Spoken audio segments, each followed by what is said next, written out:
대한민국 이란 파병 갈림길 국익을 건 선택의 시간. 안녕하십니까? 오늘의 주요 국제 정세입니다. 대한민국이 이란을 둘러싼 중동 긴장 속에서 파병 여부를 두고 중대한 선택의 기로에 서 있습니다. 이 문제는 단순한 군사 파병이 아니라 경제, 외교, 에너지, 안보가 얽힌 국가 전략의 핵심 사안입니다. 먼저 상황을 보겠습니다.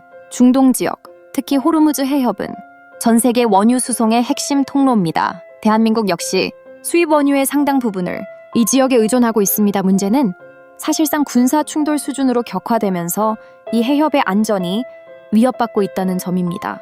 여기서 한국은 어려운 질문에 직면합니다. 동맹을 선택할 것인가, 실리를 선택할 것인가. 미국은 동맹국들의 참여를 요구하고 있고 한국 역시 압박에서 자유롭지 않은 상황입니다. 파병을 선택할 경우 가장 큰 이익은 한미동맹 강화입니다.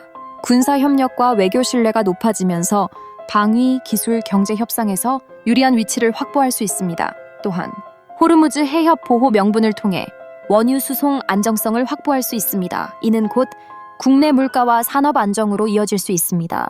하지만 위험도 분명합니다. 이란과의 관계 악화는 중동 시장에서의 한국 기업 입지를 흔들 수 있습니다. 건설, 플랜트, 에너지 사업 등 직접적인 경제 타격이 우려됩니다. 더 큰 문제는 군사적 충돌 가능성입니다. 파병은 단순한 참여가 아니라 표적이 될 수도 있습니다.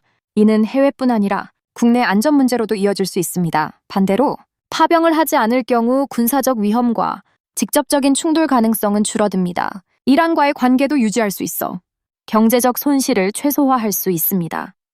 하지만 미국과의 관계에서 균열이 발생할 가능성이 있습니다. 특히 안보 의존도가 높은 한국에게 이는 단순한 외교 문제가 아니라 제한적 참여를 제시합니다. 전투에 직접 개입하지 않으면서 해상 보호, 정보 지원 등 간접적 역할을 수행하는 방식입니다. 이는 동맹을 유지하면서도 전쟁 리스크를 최소화하려는 절충 전략입니다. 결국 대한민국의 선택 기준은 명확합니다. 전쟁 참여가 아니라 국익 중심의 리스크 관리입니다. 어느 한쪽을 선택하는 것이 아니라 손실을 최소화하고 이익을 극대화하는 균형 전략이 필요한 시점입니다. 지금의 선택은 단기적 판단이 아니라 대한민국의 미래 외교 방향을 결정짓는 중요한 분기점이 될 것입니다. 지금까지 국제정세였습니다.